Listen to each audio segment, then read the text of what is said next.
¿Cómo están? Muy buenas tardes, bienvenidos a este espacio de podcast. Una entrevista el día de hoy muy interesante. Nos acompaña con nosotros el maestro Óscar Zavala Gamboa. Maestro, ¿cómo estás? Bienvenido. Todo bien, muchas gracias. Un gusto por esta invitación. Nos da mucho gusto tenerte en este espacio. Y bueno, pues platicar de temas fundamentales, si te parece de lleno, vamos directo a la información. Y nos gustaría que nos platicaras hoy en día, ¿cómo ves tú? ¿Cuál es la fotografía que tienes del marco jurídico que tiene la Comisión Nacional del Agua? Amigos, si nos lo permiten más como a nivel introductorio, bueno, pues en noviembre arrancamos con el Acuerdo Nacional por el Derecho Humano al Agua y la Sustentabilidad, y de manera inmediata, prácticamente en un par de meses, arrancaste tú ya con los foros de Transformando el Régimen del Agua en México hacia una nueva Ley General de Aguas y la reforma de la Ley de Aguas Nacionales. Digamos, con esto, ¿qué fotografía recibiste tú de la Comisión Nacional del Agua al arrancar el nuevo gobierno? Primero que nada, agradecer la invitación a esta interesante actividad. Y bueno, a partir del punto de vista o partir de la base, tú comentabas un aspecto muy importante, que es el Acuerdo Nacional por el Derecho Humano al Agua y la Sustentabilidad.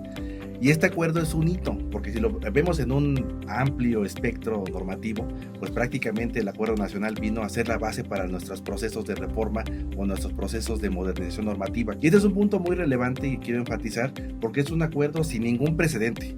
Es un acuerdo donde se sumaron las voluntades, donde por primera vez gobierno, iniciativa privada, sector académico, sector agrícola e instituciones educativas, todos se unieron con una sola base: acordar y construir un marco normativo para el derecho humano al agua y la sustentabilidad.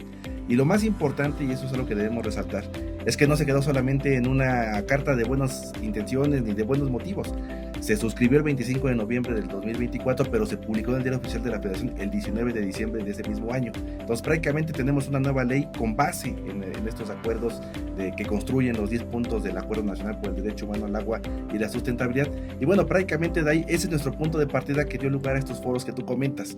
Estamos muy contentos, muy agradecidos con todos los participantes. Tuvimos alrededor de 5,000 asistentes en estos foros, más de 300 ponencias, y bueno, hay un resultado muy tangible que tú aquí tienes en tu mesa sobre este resumen que se hizo de los foros, donde se abordaron las principales temáticas y los puntos que más le interesan a la gente. No solamente es un tema de garantizar el derecho humano al agua, que es ya una cuestión muy, muy importante, sino también la gente manifestó desde diferentes puntos de vista, y esto lo debo de decir de una manera muy emocionado, porque era muy interesante escuchar no solamente abogados en los foros de discusión de las leyes. Encontrábamos químicos, biólogos, ingenieros, integrantes de comunidades indígenas, mujeres campesinas que manifestaban cuáles eran sus preocupaciones en torno a un nuevo marco normativo del agua, y eso le permitió a esta Comisión Nacional escuchar diferentes voces, armonizarlas y pensar cuál va a ser la propuesta normativa que debe de ser esta armonización y actualización del marco normativo, que dicho sea de paso, la presidenta lo trae como uno de sus 100 puntos del plan de trabajo: la modernización del marco normativo del agua. Y en esa modernización del marco normativo del agua caben muchas voces, y me parece que fue un muy buen resultado lo que obtuvimos. Oye, y a raíz de estos foros, evidentemente, pues partes ya de lo que venía, digamos, la ley que nos rige hoy en día es la de 1992. Sí. Ahí ya se observarán, ya tendrá seguramente un estudio más o menos preliminar de qué cosas nos duelen, qué cosas podemos mejorar. Y ahora con los foros enriqueciendo este debate, tendrás ya algunas líneas mucho más ricas para decir, bueno, la comunidad, la gente en lo general, como bien dices tú, un sector muy amplio de la población se manifestó diciendo, sería bueno encaminarnos hacia acá. Desde ese punto de vista, ¿cuál sería tu diagnóstico? ¿A qué retos se enfrenta la Comisión Nacional del Agua? Y en estas reformas, ¿cuáles serían los puntos más importantes en los que vamos a meterles foco, digamos? Mira, fíjate que el diagnóstico tanto de la presidenta como de nuestro director general es muy claro y es muy preciso. Hay dos grandes temáticas o dos grandes problemáticas que se deben atender en la nueva ley, que así lo tienen ellos identificado.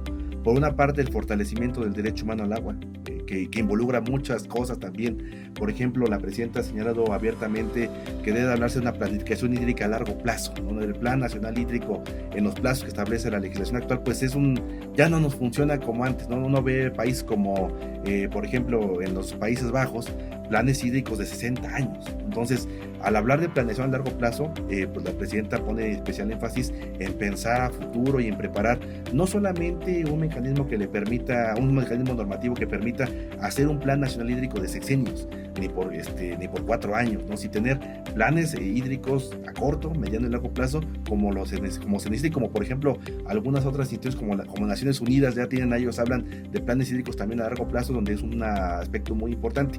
Y el segundo punto que también se ha puesto especial énfasis es en el tema de ordenamiento de las concesiones.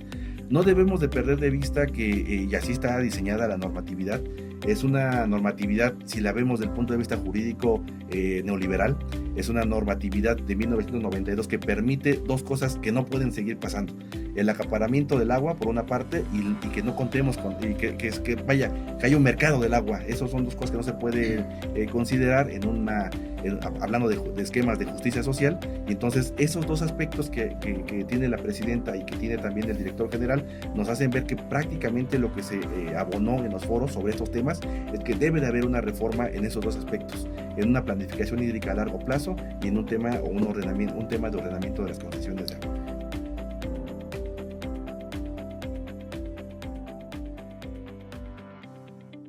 Gobierno de México.